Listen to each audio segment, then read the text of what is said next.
ಕೀರ್ತನೆಗಳು 145ನೇ ಅಧ್ಯಾಯ 19ನೇ ವಚನ. ತನ್ನಲ್ಲಿ ಭಯಭಕ್ತಿ ಉಳ್ಳವರ ಇಷ್ಟವನ್ನು ನೆರವೇರಿಸುತ್ತಾನೆ, ಅವರ ಕೂಗನ್ನು ಕೇಳಿ ರಕ್ಷಿಸುತ್ತಾನೆ. ಕರ್ತನಲ್ಲಿರುವ ಪ್ರೀತಿ ದೇವಜನರೇ, ದೇವರಾಗಿರುವಂಥ ಯೇಸು ಕರ್ತನ ಈ ಮುಂಜಾನೆ ವೇಳೆಯಲ್ಲಿ ನಿಮ್ಮ ಕೂಡ ಮಾತನಾಡುವವರಾಗಿದ್ದಾರೆ. ಅನುದಿನವೂ ಸಹ ನಿಮ್ಮ ಜೊತೆಯಲ್ಲಿ ಮಾತನಾಡುವುದು ಮಾತ್ರವಲ್ಲದೆ ನಿಮ್ಮನ್ನು ವಿಚಾರಿಸಿ ಉತ್ತಮವಾದಂಥ ಮಾರ್ಗದಲ್ಲಿ ನಡೆಸುವಂಥದ್ದು ದೇವರ ವಿಶೇಷವಾದಂಥ ಯೋಜನೆಯಾಗಿದೆ.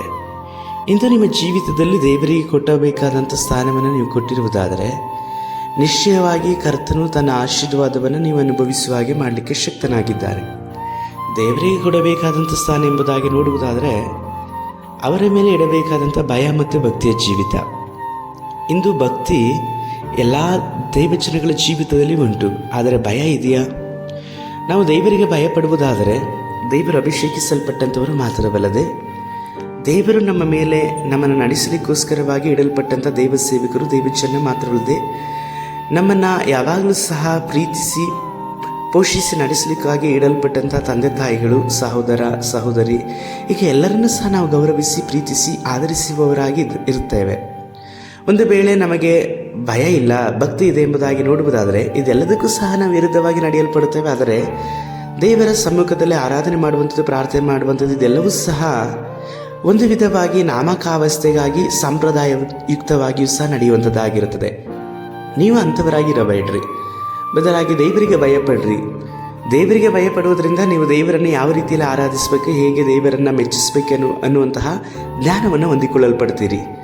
ನಂತರದಲ್ಲಿ ದೇವರಿಗೆ ಸಲ್ಲಿಸಬೇಕಾದಂಥ ಭಕ್ತಿ ಆರಾಧನೆಗಳು, ಪ್ರಾರ್ಥನೆಗಳು, ಸ್ತೋತ್ರಗಳು, ವಿಜ್ಞಾಪನೆ ಮಾತ್ರವಲ್ಲದೆ ಜನಗಳಿಗಾಗಿ ಪ್ರಾರ್ಥಿಸುವಂಥದ್ದು, ಇತರರಿಗೋಸ್ಕರವಾಗಿ ಕರ್ತನ ಸಮ್ಮುಖದಲ್ಲಿ ಒಡಕಿನಲ್ಲಿ ನಿಲ್ಲುವಂಥದ್ದು, ಈ ಕಾರ್ಯಗಳೆಲ್ಲವೂ ಸಹ ದೇವರಿಗೆ ಭಯಪಡುವುದರಿಂದಲೇ ಆತನು ನಿಮಗೆ ಕೊಡಲ್ಪಡುವಂಥ ಜ್ಞಾನದಿಂದ ದೇವರನ್ನು ಹೇಗೆ ಮೆಚ್ಚಿಸಬೇಕು, ಹೇಗೆ ಹೊಂದಿಕೊಳ್ಳಬಹುದು ಎಂಬುದಾಗಿ ಕರ್ತನು ನಿಮಗೆ ಕಲಿಸಿಕೊಡುವವರಾಗಿದ್ದಾರೆ.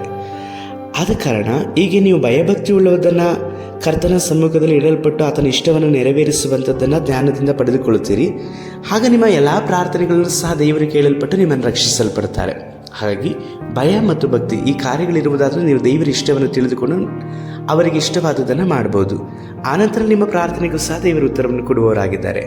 ಇಂದಿನಿಂದ ಇದಕ್ಕೋಸ್ಕರವಾಗಿ ನಮ್ಮನ್ನು ಸಮರ್ಪಿಸಿಕೊಳ್ಳೋಣ. ಸರ್ವಶಕ್ತನಾದ ದೇವರೇ, ನಿಮ್ಮ ಮೇಲೆ ನಾವು ಭಯ ಮಾತ್ರವಲ್ಲದೆ ಭಕ್ತಿಯುಳ್ಳಂಥ ಜೀವಿತವನ್ನು ಜೀವಿಸಲಿಕ್ಕಾಗಿಯೂ ನಿಮ್ಮನ್ನೇ ನಾವು ದೃಷ್ಟಿಸಿ ನಿಮ್ಮ ಇಷ್ಟವನ್ನು ನೆರವೇರಿಸಲಿಕ್ಕಾಗಿ ನಮಗೆ ಸಹಾಯಿಸಿರಿ. ನಮ್ಮ ರಕ್ಷಕನಾದ ಯೇಸು ಕರ್ತನ ನಾಮದಲ್ಲಿ ತಂದೆಯೇ, ಆಮೇನ್.